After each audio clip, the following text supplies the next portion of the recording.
Shalom Bapak Ibu Saudara yang terkasih di dalam Tuhan. Puji syukur kepada Tuhan karena pada hari ini kita kembali diberikan kesempatan untuk boleh merenungkan firman-Nya. Kiranya melalui renungan singkat ini, hati kita boleh dikuatkan dan pengharapan kita boleh diperbaharui oleh kasih setia Tuhan. Mari sebelum kita merenungkan firman Tuhan, kita berdoa terlebih dahulu. Mari kita berdoa. Ya Tuhan, Allah Bapa yang bertahta di dalam kerajaan surga, kami bersyukur untuk kasih dan anugerah-Mu yang selalu menyertai kehidupan kami. Pada saat ini, kami mau membuka hati kami untuk mendengarkan firman-Mu. Tolong kami ya Tuhan, agar bukan hanya menjadi pendengar firman, tapi kami juga boleh menjadi pelaku-pelaku firman. Berbicara kepada kami melalui kebenaran-Mu, di dalam nama Tuhan Yesus kami berdoa. Amin. Nah, saudara, perenungan kita hari ini terambil dari Yesaya 14 ayat yang pertama yang berbunyi demikian. Sebab Tuhan akan menyayangi Yakub dan akan memilih Israel sekali lagi dan akan membiarkan mereka tinggal di tanah mereka.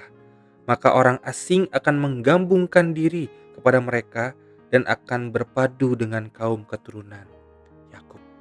Demikian jauh pembacaan firman Tuhan kita hari ini. Nah, saudara yang dikasih oleh Tuhan, pernahkah kita melihat sebuah rumah tua yang rusak lalu direnovasi? Nah, awalnya rumah itu kelihatannya tidak terurus. Catnya mengelupas, dindingnya retak, dan mungkin ada beberapa bagian yang hampir roboh. Namun perlahan-lahan rumah itu diperbaiki. Sedikit demi sedikit bagian yang rusak dipulihkan. Sampai akhirnya rumah itu kembali indah.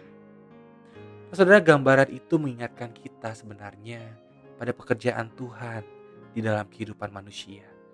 Seringkali dosa meninggalkan banyak kerusakan di dalam hidup kita. Ada relasi yang rusak, ada hati yang terluka, ada kebiasaan-kebiasaan yang salah, ada juga penyesalan-penyesalan di masa lalu.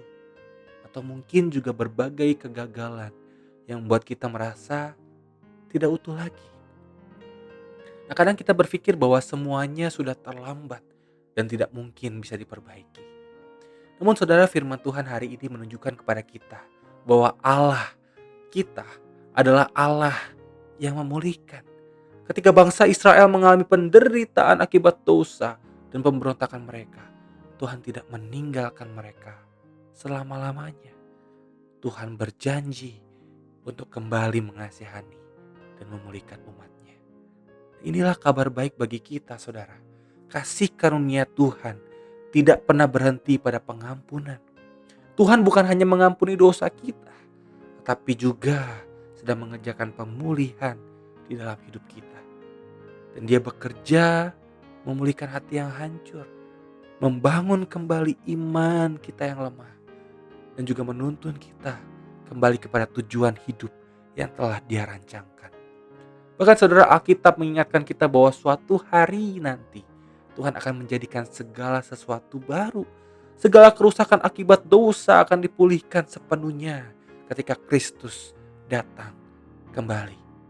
Karena itu saudara, jika hari ini kita sedang bergumul, janganlah kehilangan pengharapan. Mungkin proses pemulihan itu belum selesai, mungkin masih ada bagian-bagian kehidupan yang terasa berantakan. Tapi ingatlah saudara, bahwa Tuhan belum selesai bekerja.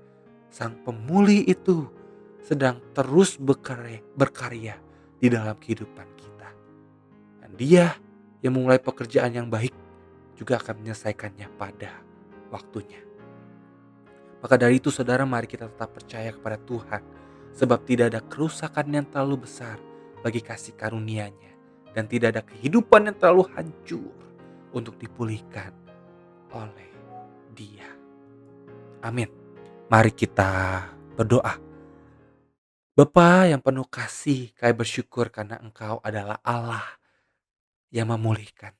Terima kasih karena kasih karunia-Mu tidak hanya mengampuni dosa kami, tapi juga memperbaharui dan memulihkan kehidupan kami. Ya Tuhan, kami mau berdoa bagi kami, jemaat-jemaat-Mu yang sedang terluka, sedang kecewa, atau mungkin sedang bergumul dalam segala macam persoalan yang ada. Kiranya Engkau boleh menguatkan hati kami untuk tetap berharap kepadamu.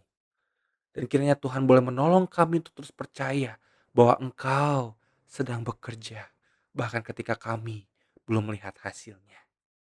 Terima kasih ya Tuhan, inilah doa ucapan syukur dan permohonan kami yang kami panjatkan hanya di dalam namamu Yesus Kristus, satu-satunya Tuhan dan Juru Selamat kami yang hidup.